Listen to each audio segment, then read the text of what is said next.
Some nightmares don't have a shape. Some walk around looking just like ordinary men. Then there are those who carry a darkness so heavy that entire nations learn to whisper their names in fear. Pedro Lopez was one of those men, a shadow drifting across Colombia, Ecuador, and Peru, leaving behind a trail of terror in places where children once played without a care in the world. Born in Ciba, Lopez's early life was a harsh mix of poverty, violence, and abandonment. He ended up on the streets, alone. It seems something inside him broke early on, and tragically, the world would one day pay an unimaginable price for it. By the 1970s, a disturbing pattern began to emerge. Young girls started disappearing from small, quiet villages all across the Andes Mountains. We're talking about peaceful towns, with dirt roads and bustling markets where families would gather. One moment, a child was laughing and playing.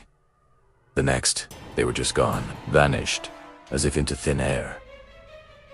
Naturally, parents were frantic. Entire communities searched desperately, begging the authorities for any answers. At first, the police had other theories. Maybe the kids ran away from home. Maybe they went to live with distant relatives. Or maybe they just got into some kind of accident on their own. But the real reason was far, far darker. It was a path with Pedro Lopez walking right at the center.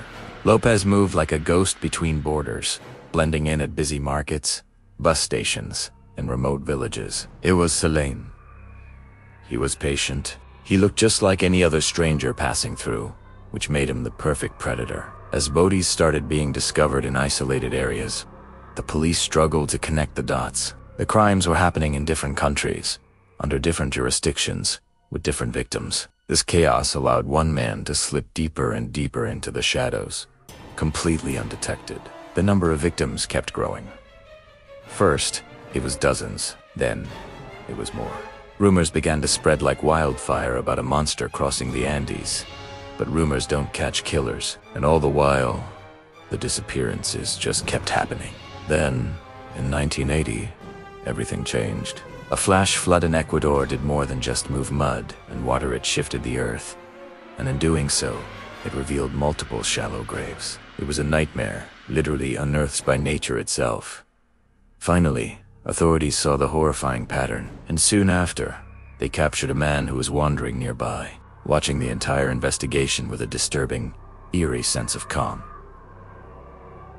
His name was Pedro Alonso López. Once he was in custody, Lopez started to talk, and what he said chilled investigators to their very core. He calmly confessed to taking the lives of more than 350 girls across Colombia, Ecuador, and Peru. He described the villages, the roads, the dates, even the exact places where he left them. One officer later said it was like listening to someone describe their daily chores, not a list of unthinkable atrocities. Ecuador convicted him for 110 of those killings. That was the maximum they could prove with the evidence they had. But here's where this already horrific story takes an even more unbelievable turn. In 1998, after serving his time, Pedro Lopez was released. He was declared rehabilitated and set free to walk among the public again, after committing what is considered one of the largest serial killing sprees in modern history.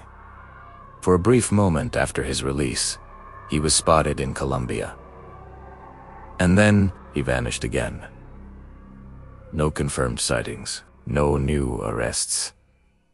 Just a shadow disappearing back into a continent that once trembled at the very mention of his name. Pedro Lopez, a man who carried a storm of darkness across the Andes that no one saw coming. A nightmare that wasn't born from some old legend, but was carved out of real streets, real bijakas, and real lives. And the most chilling part of all, to this day, nobody knows where he is. Some nightmares have an ending, others just continue to walk among us. Thanks for watching. If this story stuck with you, please consider subscribing for more deep dives into cases that should never be forgotten.